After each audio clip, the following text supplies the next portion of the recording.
Pyongyang, la capital de Corea del Norte desde 1948. Un reino ermitaño y arruinado.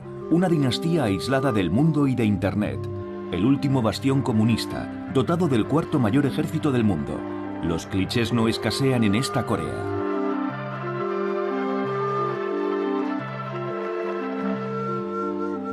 Pero ¿qué sabemos en el fondo de este país, aparte del hecho de que hay dos Coreas?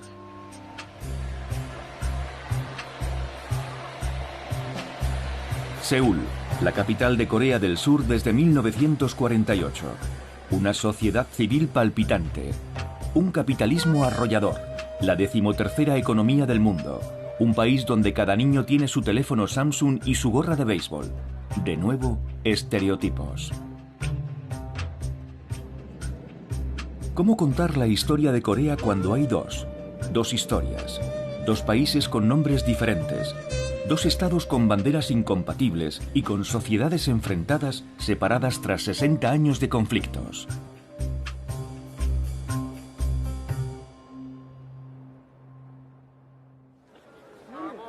Los campeonatos del mundo de taekwondo nos muestran a otra Corea del Norte. Acuden 800 deportistas de 80 países. Pero no de Corea del Sur. No se les permite visitar a sus hermanos enemigos. No pueden ver el nuevo Pyongyang con sus portátiles, sus tienditas, sus intercambios y hasta sus anuncios. Entre el sur y el norte desde hace 3 generaciones, todo encuentro, todo telefonazo, toda carta son un asunto de Estado.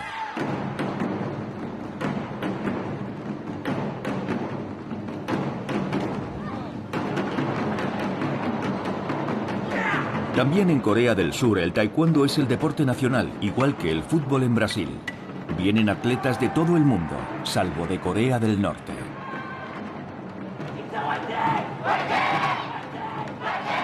$45 millones de coreanos en el sur, 25 millones en el norte. ¿Comparten algo aún? ¿Las nanas? ¿Los juegos? ¿Los sueños? Sí, comparten algo. Todos viven en un semipaís. Todos tienen presente la división.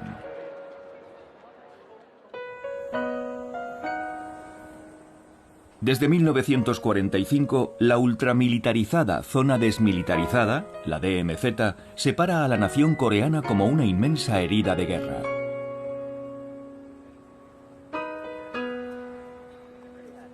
Para entender cómo han llegado a esta situación, hemos contado con unos coreanos del sur y del norte que han accedido a contarnos juntos su historia. Lo hacen por primera vez en esta película. Por culpa de la DMZ, la mayoría de ellos no ha podido verse antes. Corea, ¿la reunificación imposible? Primera parte, hermanos enemigos.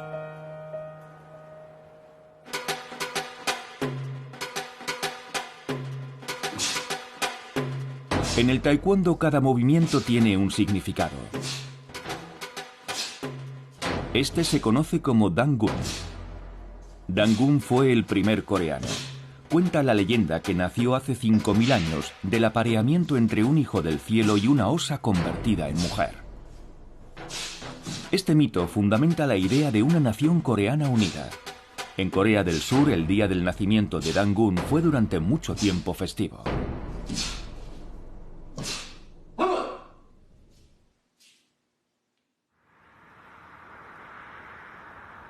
Corea del Norte, llanura de Pyongyang. La tumba de Dangun se encuentra aquí, supuestamente. Ha sido transformada en un mausoleo que el Estado norcoreano cuida escrupulosamente.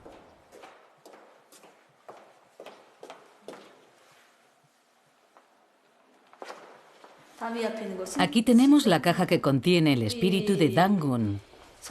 Nuestros antepasados han creado una serie de tradiciones en torno a la figura fundadora de Dangun.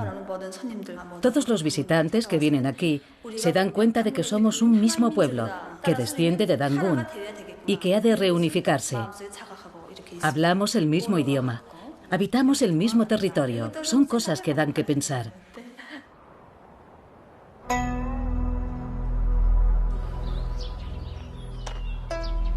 En Seúl, la capital de la otra Corea, tan solo queda ya un templo de Dangun. Los demás han sido arrasados por la modernización y las iglesias protestantes muy en boga en Corea del Sur. Fue a finales del siglo XIX cuando Dangun se convirtió realmente en el símbolo de la identidad nacional. En aquel entonces, Corea, todavía unida, se enfrentaba a la incursión masiva de las potencias imperialistas, los estadounidenses, los rusos, los chinos, los europeos y los japoneses. Por lo que respecta a Rusia y China, necesitaban a Corea para tener acceso al mar. Por su parte, los estados marítimos como Japón y Estados Unidos necesitaban una cabeza de puente para su avance en el continente chino. En definitiva, se puede decir que Corea ha sido históricamente un nudo estratégico para esas dos potencias continentales y para esas dos potencias navales. Corea es una península del tamaño de Gran Bretaña. El norte, separado de China y Rusia por los ríos Yalu y Tumen, es muy montañoso. El sur hace las veces de granero de arroz. Pero los coreanos se ven ante todo como víctimas de su geografía.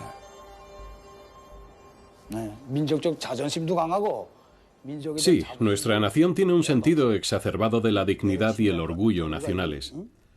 Nuestros ancestros lucharon valientemente contra el agresor extranjero.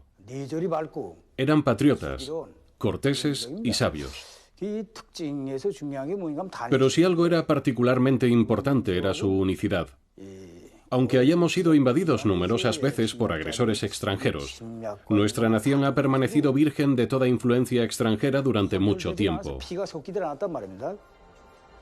Frente a las presiones extranjeras, el país se retrae, lo que le vale el sobrenombre, aún vigente para Corea del Norte, de reino ermitaño. Sin comercio, ni misioneros, ni occidentales, ni tratados injustos. En 1905 Japón vence a Rusia. En 1910 transforma el país en colonia. Estados Unidos no se opone, conformándose a cambio con Filipinas. Los japoneses visten igual, tienen los mismos barcos y las mismas armas que los occidentales. Abrirán este país tan aislado. Tren directo de Busan a París, alcantarillado, gas ciudad, tranvía y teléfono. El Estado japonés desarrolla la industria, sobre todo en el norte del país. Cientos de miles de coreanos se trasladan a Japón para formarse y trabajar. La colonización es brutal. Los que se resisten son duramente reprimidos.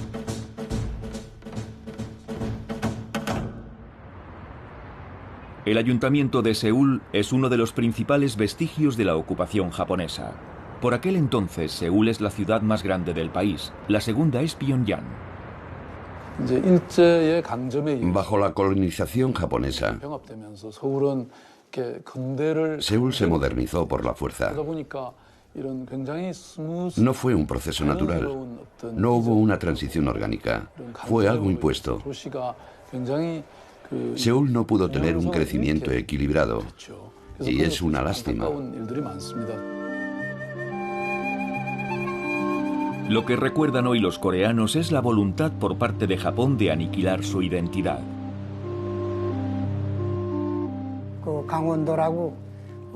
Yo fui a la escuela primaria en una aldea montañosa de la provincia de Gangwon, que se encuentra en la costa este. Hasta nuestros nombres nos obligaban a cambiarlos para que sonaran más japoneses. Nos hacían usar nombres japoneses en vez de nuestros nombres coreanos. Y a los que no lo hacían, como era mi caso, les pegaban los profesores todos los días. A los coreanos nos gusta ir de blanco. Forma parte de nuestra tradición. Pues bien, cuando veían a un coreano vestido de blanco, los policías le tiraban tinta. Menos mal que han desaparecido esas cosas. Lo cierto es que los colonizadores japoneses intentaron arrebatar su identidad nacional a los coreanos.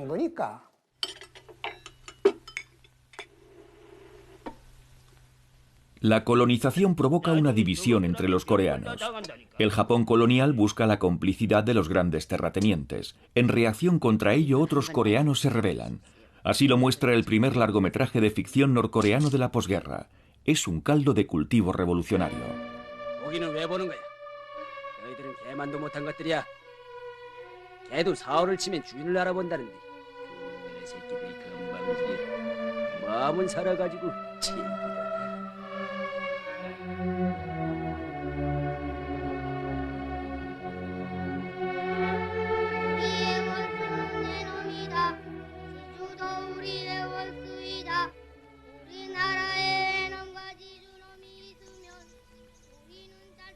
Por un lado estaban los coreanos alistados voluntariamente o por la fuerza en la política y el ejército japoneses, y por otro lado los coreanos guerrilleros que luchaban contra ellos en la frontera entre China y Corea.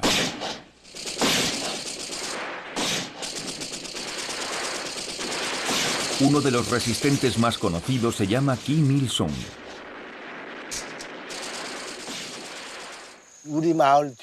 Me sentaba en el suelo y escuchaba las historias que contaban los adultos a los niños, que hablaban de los resistentes antijaponeses escondidos en las montañas, cerca de nuestra aldea. Era la época de la batalla de Bochembo, la ofensiva de Bochembo liderada por Kim Il-sung en 1936. Por aquel entonces yo tenía 6 años, era la primera vez que oí hablar de Kim Il-sung. El futuro padre fundador de Corea del Norte, Kim Il-sung, nace cerca de Pyongyang. Es nieto de campesinos. En 1920 su padre, nacionalista y cristiano, huye a China. Kim Il-sung milita allí con la izquierda nacionalista coreana y se afilia al Partido Comunista Chino, antes de convertirse en uno de los jefes de la resistencia antijaponesa en Manchuria. Su casa natal se ha convertido en un lugar de peregrinación. Su vida es una asignatura obligatoria para todos los niños norcoreanos. El de la foto del centro es el camarada Kim Il-sung a los 14 años, cuando se marchó de aquí para liberar nuestro país. A su lado están su padre Kim Chung-jin y su madre Kam Ban-sok.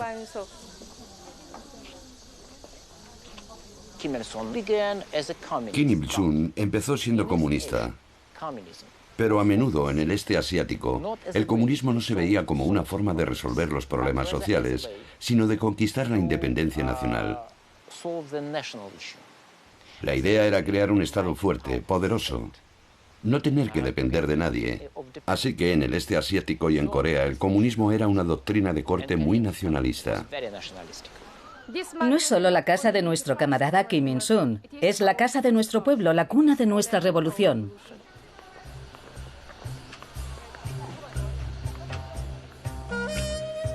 En esa misma época, en otra aldea, nace el que a su vez moldeará en gran medida Corea del Sur, Park Chung-gi, el futuro padre del auge económico.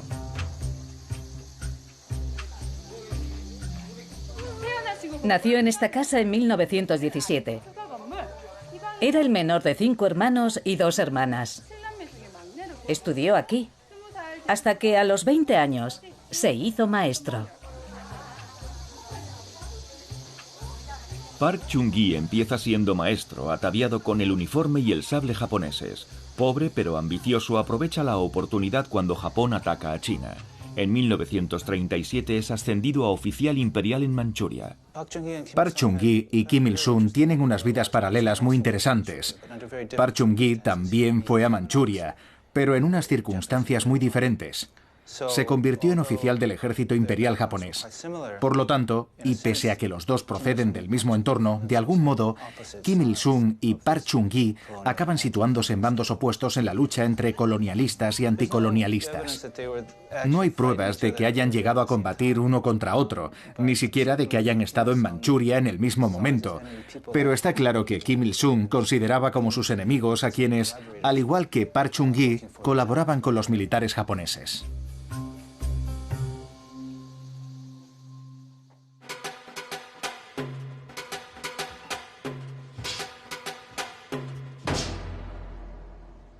Este movimiento se conoce como Sam-il y celebra el inicio de la sangrienta lucha de los coreanos por su independencia.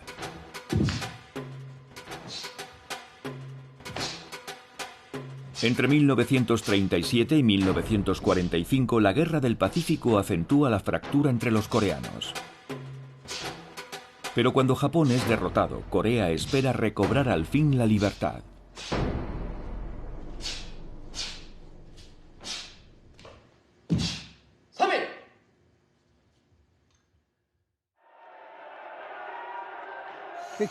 Cuando me apeé del tren en la plaza de la estación, un señor sacó algo de debajo de la chaqueta y gritó: ¡Viva la Corea independiente! Luego me fijé mejor en lo que era y vi que era una bandera coreana. Era la primera vez que veía la bandera coreana. Tras la liberación del país, todo el mundo estaba muy exaltado. Pero la verdad es que no sabíamos qué hacer aparte de gritar: ¡Hurra! ¡Viva la Corea independiente! El resto es historia. La desdichada historia de Corea. En 1943, en la Conferencia del Cairo y posteriormente en 1945 en la de Yalta, los aliados pactan autorizar la independencia de Corea a su debido tiempo. Mientras tanto, el país será puesto bajo tutela estadounidense y soviética. A raíz del hundimiento de Japón, las tropas soviéticas llegan por el norte. Tal y como habían acordado, dejan que los estadounidenses ocupen la mitad sur del país. Dos diplomáticos estadounidenses trazan apresuradamente una línea de demarcación entre el norte y el sur, siguiendo el paralelo 38 para incluir Seúl en zona estadounidense. Alemania acabó dividida en dos, porque había comenzado una guerra agresiva y la había perdido. En nuestro caso, la división nos fue impuesta por unas potencias extranjeras. No fue cosa nuestra. En el sur, un exiliado llamado Syngman Rhee toma el poder con el apoyo de Estados Unidos. Juntos se proponen aplastar a los comités populares que han ido emergiendo por todo el sur, aunque para ello tengan que rehabilitar en el ejército y la policía a los antiguos colaboracionistas pro-japoneses. Entre 1945 y 1948, las organizaciones sindicales se enfrentaron al gobierno militar estadounidense. Los agricultores se sublevaron contra la presencia estadounidense, que entre otras cosas no logró racionar la comida de forma equitativa ni llevar a cabo una reforma agraria. Existía una oposición abierta y tensa entre la izquierda y la derecha. Luego, naturalmente, el gobierno militar estadounidense intervino y tomó partido por la derecha. La represión se cobrará decenas de miles de víctimas.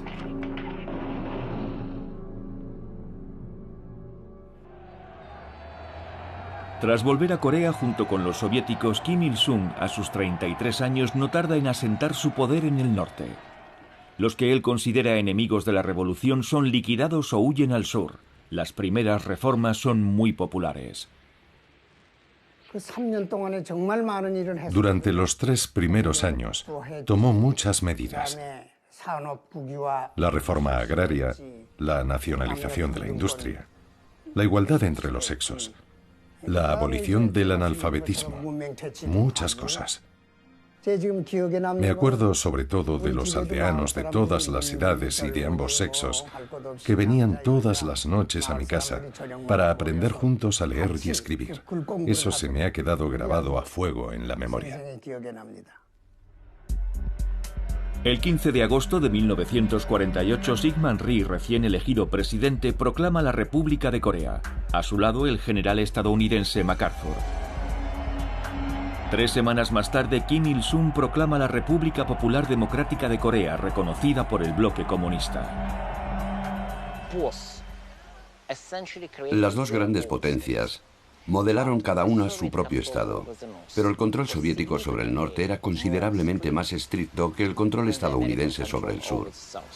Ahora que los archivos están desclasificados, sabemos que hasta, digamos, finales de los años 40, la mayoría de las declaraciones de los políticos norcoreanos tenían que haber sido aprobadas previamente por la embajada soviética o el gobierno soviético.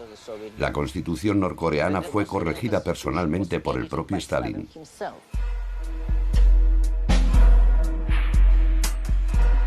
A ambos lados de la frontera, las dos naciones se arman. El paralelo 38 se vuelve cada vez más infranqueable. El telón de acero parte a Europa por la mitad. Aquí la Guerra Fría convierte un mismo país en 2 estados, 2 mundos, 2 visiones radicalmente opuestas y dispuestas a morir con tal de reunificar el país.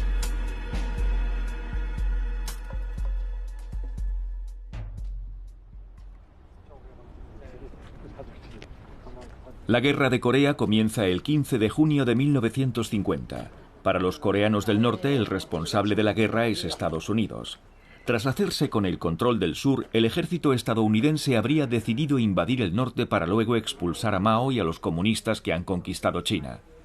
Apoyado por sus hermanos soviéticos y chinos, Kim Il-sung dirigió valientemente a los ejércitos del norte desde este despacho, infligiendo a los invasores una humillante derrota. He servido durante 63 años en el ejército. Hoy tengo 84 años.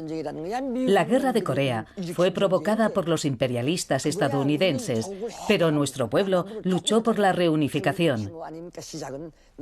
Al principio bajamos al sur para liberarlo, para que toda Corea pudiera vivir bajo un mismo techo, como una familia.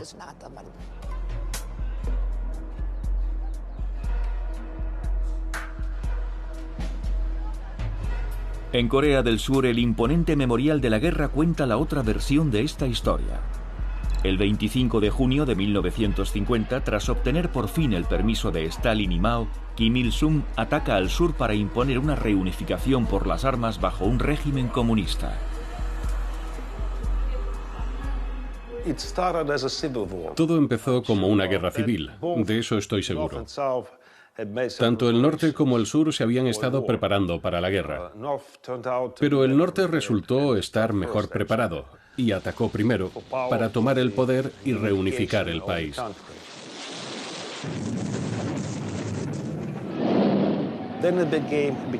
Luego el conflicto se internacionalizó enmarcándose la Guerra Fría, que enfrentaba a la Unión Soviética y a China por un lado y a Estados Unidos y a los occidentales por otro.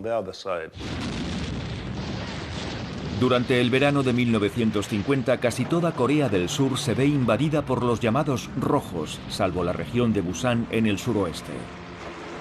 A continuación, con la ayuda masiva de las tropas estadounidenses y de la ONU, el ejército del sur reconquista Seúl y avanza progresivamente hacia el norte para conquistar el otro lado. En diciembre de 1950, los primeros soldados estadounidenses llegan a la frontera entre Corea del Norte y China. En Pekín, Mao lo repite varias veces. Las tropas estadounidenses a las puertas de la joven China comunista son una declaración de guerra. Cuando Estados Unidos atacó nuestro país, China nos envió a sus hijos y sus hijas, y hasta el hijo del presidente Mao. Pensábamos que una Corea más poderosa, gracias a nuestro apoyo, impediría que los estadounidenses y los surcoreanos se acercaran a nuestra frontera. ¿Conoce el canto del ejército de voluntarios? Valientes y determinados, crucemos el río Yalu y defendamos la paz y la patria. Hemos de proteger nuestro hogar. Cientos de miles de voluntarios chinos toman el relevo de los norcoreanos agotados. El hijo mayor de Mao morirá en el frente.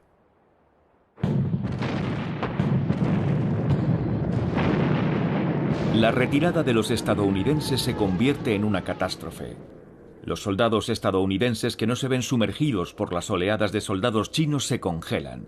Allá donde pueden embarcan hombres, materiales y algunos miles de refugiados coreanos harapientos.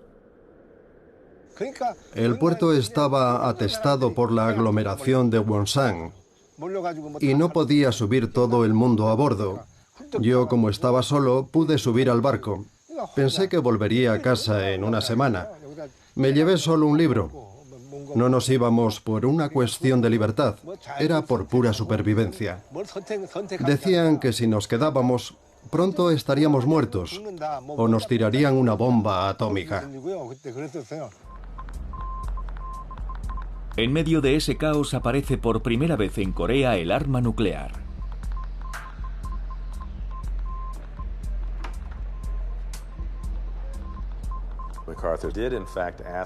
MacArthur pidió efectivamente una veintena de bombas atómicas al presidente Truman y este se las negó.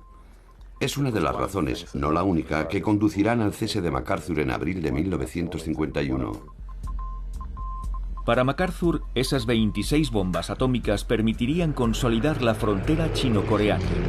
De esta forma bloquearían los refuerzos de Pekín y aislarían a la China comunista del resto del mundo. Elaboran unos planes detallados. Unos bombarderos efectúan maniobras de acercamiento sobre el norte, llegando incluso a soltar unos señuelos para poner a prueba los impactos. Tuvo que ser tremendo ver llegar desde un búnker norcoreano esos bombarderos B-29 procedentes de Japón, sin saber si soltarían una bomba atómica de verdad o una falsa. Para evitar desencadenar una tercera guerra mundial, renuncian a la opción nuclear. En el verano de 1951, el frente se estabiliza más o menos en su punto de partida. La guerra se convierte en una guerra de trincheras. Para doblegar a China y Corea, comienza un bombardeo sistemático del norte. Los archivos oficiales de las Fuerzas Aéreas de Estados Unidos disponen de estadísticas sobre la destrucción del país. Las cifras de destrucción fueron mayores que las sufridas por Japón o Alemania durante la Segunda Guerra Mundial. Los norcoreanos perdieron el control de los cielos y comenzaron a excavar instalaciones subterráneas. Construyeron industrias y escuelas, fábricas y hasta pistas de despegue bajo tierra. No quedaba ya nada en Pyongyang. Era un amasijo de ruinas. No quedaba una sola casa en pie. Todo el mundo vivía semienterrado. Los niños iban al colegio bajo tierra. Y allí fue donde el pueblo coreano comenzó a reconstruir su país bajo tierra. Había brigadas reconstruyendo el ferrocarril y las carreteras. Los coreanos no estaban muertos, estaban bien vivos.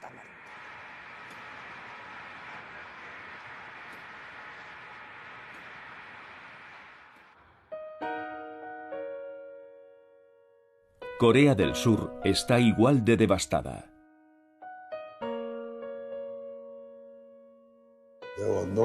Al final no había árboles, no había edificios, no había racionamiento, nada. No se podría hacer nada, porque todo estaba destruido y el pueblo era ignorante. No tenía educación. Cada año en primavera se acababa la comida. Fue un periodo muy difícil. Hoy casi resulta inimaginable.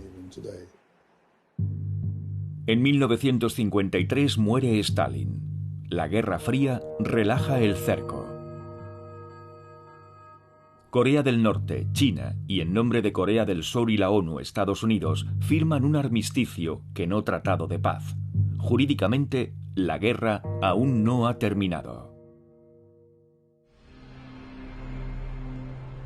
La guerra de Corea se cobró entre 3 y 4 millones de muertos. Es una de las guerras más sangrientas de la historia, con sus atrocidades perpetradas en ambos bandos, sus fosas comunes, sus ejecuciones públicas y sus millones de refugiados. Llegué a Busan, en Corea del Sur, pensando que a la semana volvería a casa. Y hace ya 60 años que vivo aquí.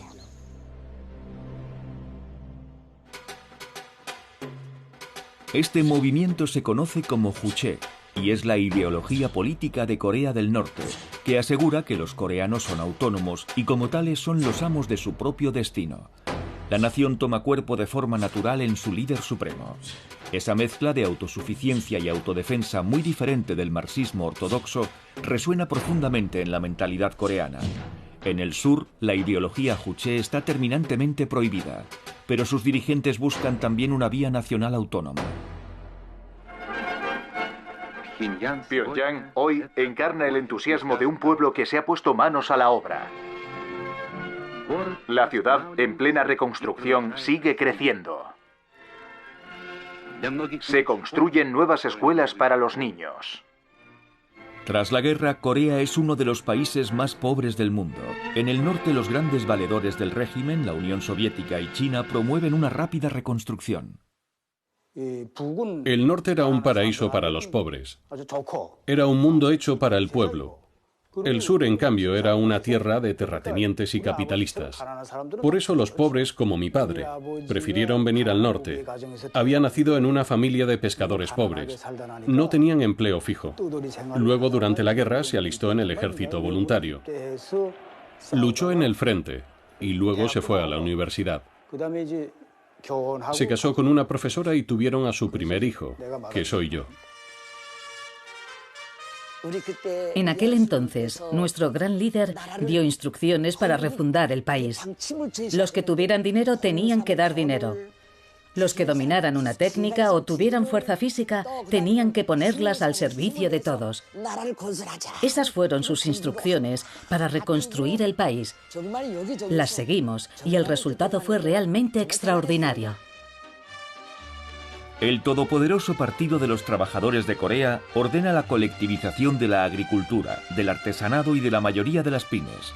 La comida se reparte en función del mérito. Los trabajadores son los que más reciben y las familias de los antiguos colaboradores de los japoneses los que menos. Es una sociedad donde todo el mundo trabaja duro y recibe más o menos el mismo trato por parte del Estado.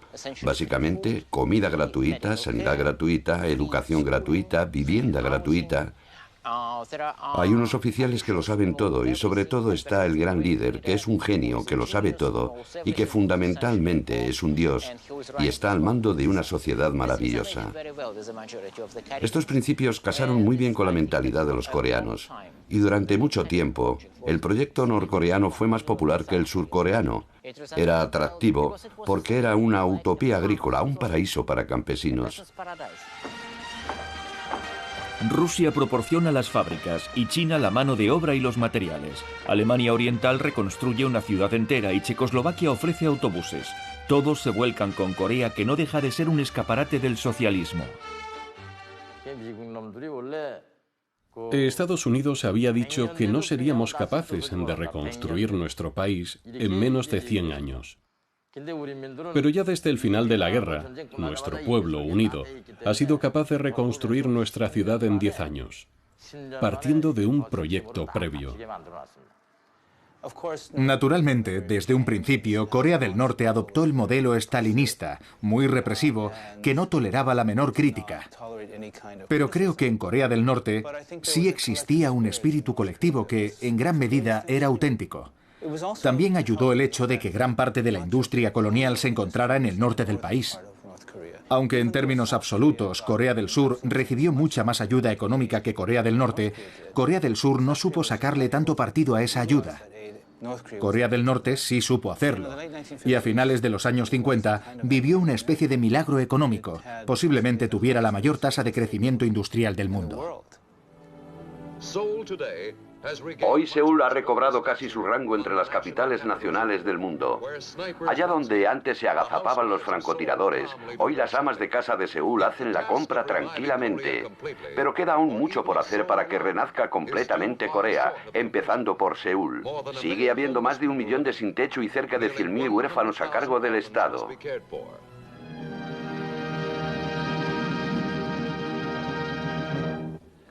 Si bien Corea del Sur es un país con el doble de población que el norte, es un territorio agrícola y muy subdesarrollado. El régimen corrupto de Syngman Rhee está fuertemente dividido a nivel interno. El ejército es la única institución que sigue en pie. Recuerdo que me dedicaba a los asuntos de crecimiento económico y Corea pasaba por ser un caso desesperado. No tenían recursos naturales, había una corrupción endémica y lo más irónico es que estaban lastrados por la ética confucionista que enseña que un caballero no debe trabajar, debe vestir de blanco y dejarse crecer las uñas para mostrar su desprecio por el trabajo manual.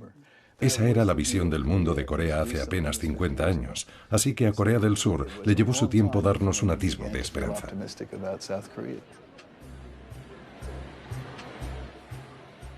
Nací en 1951, durante la guerra. Siempre teníamos hambre. Nos vestíamos con harapos. Siempre estábamos enfermos. Y cuando nos poníamos enfermos, no teníamos la posibilidad de ir al hospital, porque no había. Además, hacía mucho frío. Mi sueño era que me regalaran al menos un par de calcetines por año nuevo, en invierno, cuando aún hacía mucho frío. Por suerte, hoy tengo muchos calcetines. Devastada por la guerra, Seúl se ve además invadida por los campesinos que huyen de la miseria rural. Las chabolas son legión. Por todas partes se extienden los grandes conjuntos urbanos, símbolo de este nuevo modelo urbano a la occidental. Mientras que en Japón la occidentalización se produjo hace 100 años, de la mano de Inglaterra y Europa, a Corea llegó un poco durante la colonización japonesa, pero sobre todo gracias al ejército estadounidense. Es lo que llamábamos cultura GI.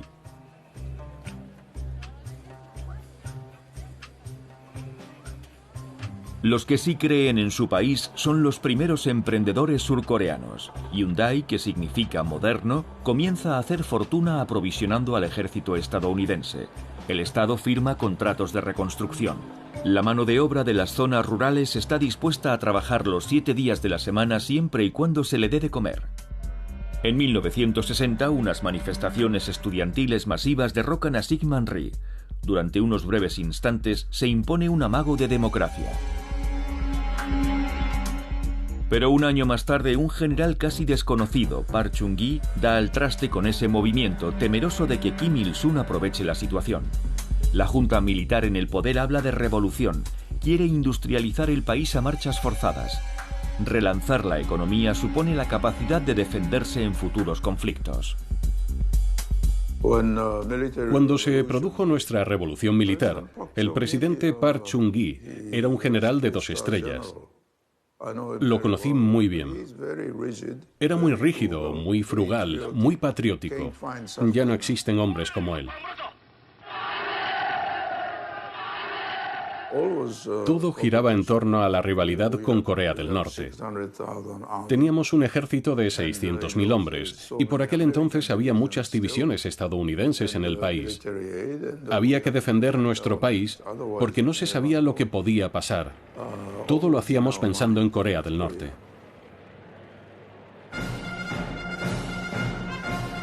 Park se compara con Bismarck, Napoleón o Ataturk. Empieza tranquilizando a Washington, inquieto porque su hermano había sido un insurgente comunista. Envía a millones de mineros y enfermeras a Alemania, de donde traerán divisas al país. Lanza un plan quinquenal, industrias pesadas y exportaciones de todo tipo. Grandes grupos multifunciones como Hyundai, Samsung o Daewoo reciben ayudas a cambio de observar las exigencias del Estado. Necesitábamos inversiones para desarrollar nuestra economía. Lo que hizo Park Chung-gi fue normalizar las relaciones con Japón, lo que le permitió recibir $300 millones en concepto de reparaciones de guerra y un préstamo de 200 millones que usó para financiar proyectos como la construcción de autopistas y barcos. Gracias a esas ayudas, la industria pudo despegar. A partir de 1965, Park envía a 2 de sus mejores divisiones para apoyar a Estados Unidos en Vietnam. Sus sueldos sirven al Estado en sus proyectos de desarrollo.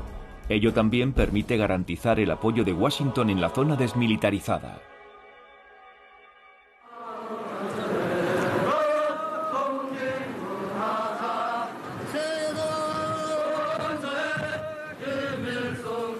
En el norte, el omnipresente Kim Il-sung asienta su poder interno eliminando las facciones prosoviéticas y prochinas. Su objetivo es no depender más de sus grandes vecinos. Lo mejor que pudo pasarle a Kim Il-sung fue la rivalidad entre China y la Unión Soviética. Básicamente le permitió obtener financiación de ambas partes en recompensa por su neutralidad. Fue una gran estrategia. Era un maestro de la manipulación. Y yo diría que tuvo mucho éxito. Esa voluntad tan feroz de autonomía lo convierte en un héroe de los países no alineados, como Indonesia, Yugoslavia, Madagascar o Camboya, cuyo rey pasará incluso 2 años en el exilio en Pyongyang. Aquí, la ideología no es el marxismo-leninismo, ni siquiera el comunismo. Es el Kim Il-sungismo, que se caracteriza por el juche. El juche quiere decir contar con uno mismo, con sus propios recursos, su propio esfuerzo y espíritu de sacrificio para desarrollarse y defender el país. Es un ideal hermoso. Durante 20 años la economía planificada cumple sus promesas. Hasta la CIA está impresionada por el número de escuelas y la reducción de la pobreza. Las abundantes materias primas, hierro y carbón en particular, se exportan a Japón y Europa, pero el sistema enferma poco a poco. Oficialmente el embargo estadounidense es el culpable de todos los problemas, pero el gasto improductivo y la deforestación de las zonas rurales, que provoca la erosión de las tierras, marcan también los límites de este sistema monolítico y ultracentralizado. En su día hablé con una serie de jóvenes de la nomenclatura, cargos intermedios, diría yo. Tenían una visión muy maniquea de las cosas. Estas eran las cualidades más apreciadas en el sistema de Corea del Norte. Rehusar todo compromiso con el enemigo, estar dispuestos a sacrificarse, oponerse terminantemente a todo punto de vista diferente, no dudar en nada, ser obediente. Esas eran las virtudes que le permitían a uno trepar por la escala social.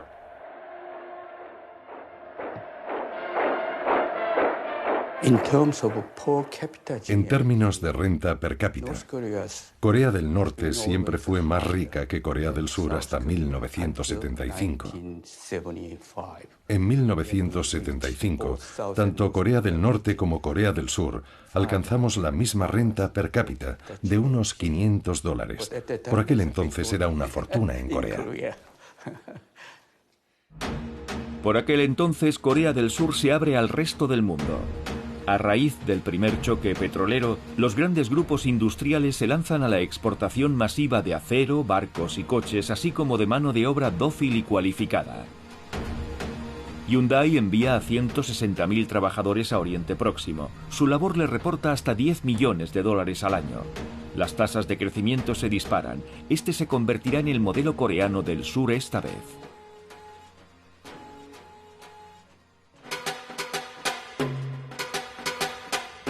Este movimiento se conoce como Tong-il o reunificación. Es lo que desea el pueblo coreano desde 1945. La Guerra de Corea y la Guerra Fría han hecho imposible la reunificación por las armas, pero para que haya un acercamiento han de poder al menos reunirse, hablar, pensar en soluciones. Pero no es fácil, cuando el paralelo 38 está cerrado a cal y canto.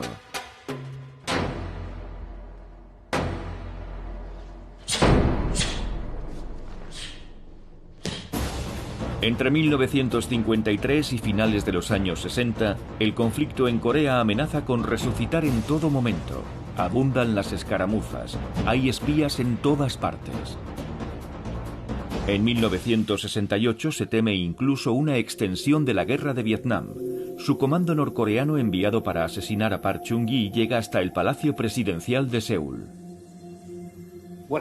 El 21 de enero de 1968 llegaron unos comandos norcoreanos de Pyongyang hasta aquí, justo detrás de esta casa, al jardín de la residencia presidencial. Los surcoreanos los capturaron tras un violento enfrentamiento, pero a raíz de eso cundió el pánico y muchos surcoreanos se fueron a vivir a Estados Unidos. Otros empezaron a acumular fideos y toda clase de provisiones por miedo a otra guerra.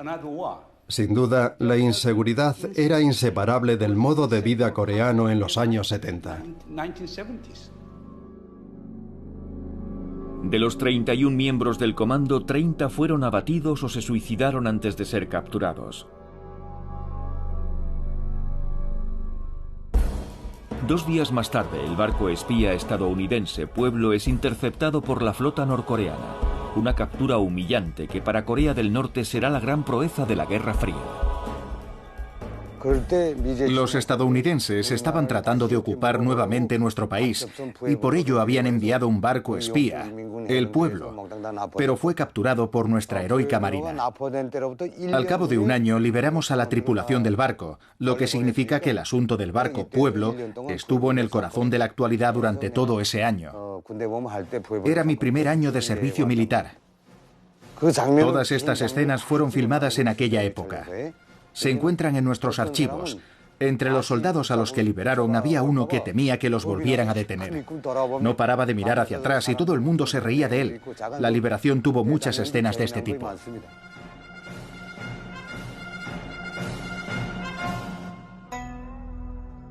En 1971 el mundo está cambiando. Tras las crisis de Cuba y Praga es tiempo de deshielo. En Asia, Estados Unidos se acerca a China. El presidente Nixon, valedor de Corea del Sur, se reúne con Mao, aliado de Corea del Norte. Temeroso de sucumbir a ese acercamiento, Park Chung-hee decide enviar al jefe de la KCIA, los temibles servicios secretos surcoreanos, para que se reúna con Kim Il-sung. Kim Il-sung, a su vez, envía a su propio hermano a Seúl. Los contactos serán ultrasecretos, hasta una gran rueda de prensa que sorprenderá al mundo entero. Declaración conjunta de Corea del Sur y del Norte. En primer lugar, la reunificación se debe emprender de forma autónoma, sin depender de ninguna potencia extranjera ni de su intervención. En segundo lugar, la reunificación no debe llevarse a cabo por las armas, enfrentándonos unos a otros, sino de forma pacífica. En el norte la reunificación es un tema muy popular. Pyongyang ha aceptado la existencia de dos sistemas. Tal y como muestra este fresco, Kim Il-sung propone ya en 1970 un Estado federal que coordine el norte y el sur tan diferentes. Es la idea que promueven por el mundo sus diplomáticos. Estos primeros contactos, duraderos y de alto nivel, provocan una inmensa ola de esperanza. Las cruces rojas del norte y el sur se reúnen en las dos capitales. Instalan un teléfono rojo. Pero a pesar de esos esfuerzos, los bandos siguen reforzándose.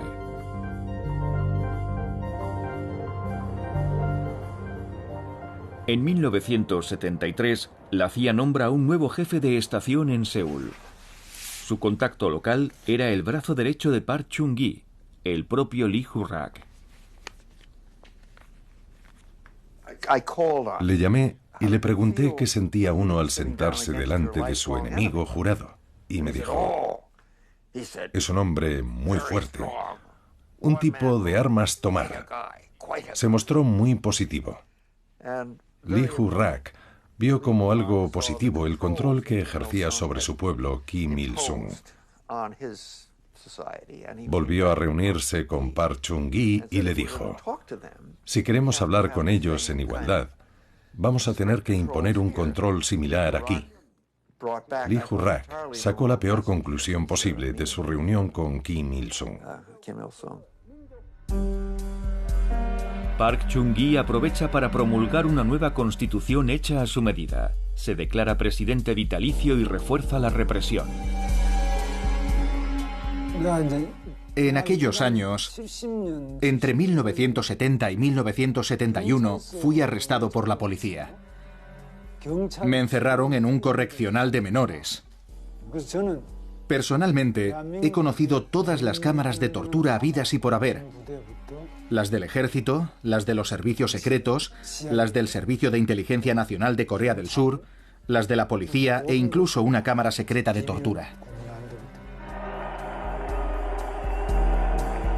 El objetivo más célebre del régimen es Kim Dae-jung. Este popular opositor de izquierdas ha estado a punto de ganar las anteriores elecciones en las que competía contra Park Chung-hee. Kim Dae-jung sobrevivirá a numerosos intentos de asesinato y se convertirá en un gran hombre de Estado. Pero la violenta realidad de la península no tarda en aniquilar el sueño de un rápido acercamiento. En 1974, durante un discurso de Park, un individuo trata de asesinar al presidente. Su guardaespaldas responde abriendo fuego. La esposa de Park muere alcanzada por una bala perdida. El sur acusa al norte de estar detrás de esa muerte. El miedo vuelve a instalarse.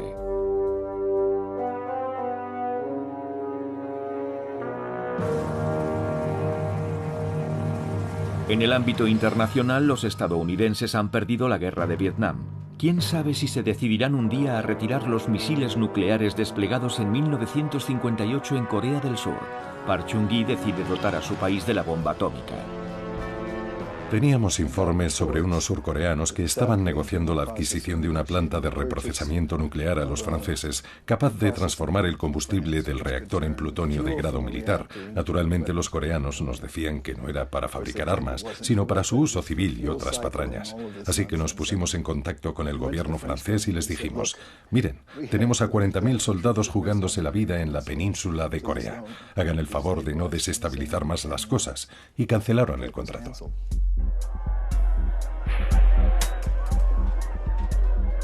Park Chung-hee será asesinado a su vez a manos del jefe de sus servicios secretos, nada menos. Se desconocen sus motivos.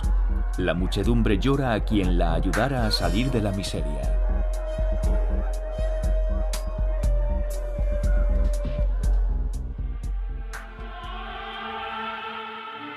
Para garantizar su continuidad en el poder, Kim Il-sung ha comenzado a formar a su hijo mayor, Kim Jong-il, para que lo suceda un día. Este sistema dinástico escandaliza a los aliados comunistas, pero parece normal dentro de la doctrina Juche.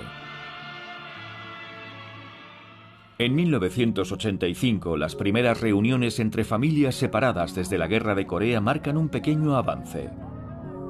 El norte también envía arroz tras unas inundaciones en el sur, lo que no impide que se produzcan una serie de atentados, episódicos pero muy violentos, contra el gobierno militar de Seúl.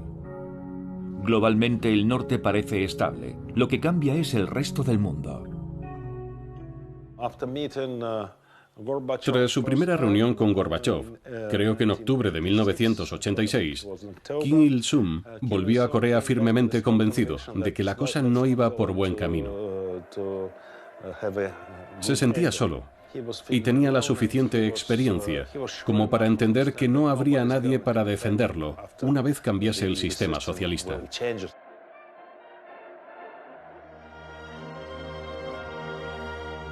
Pekín y Moscú se interesan cada vez más por los nuevos mercados surcoreanos y cada vez menos por la economía envejecida del norte.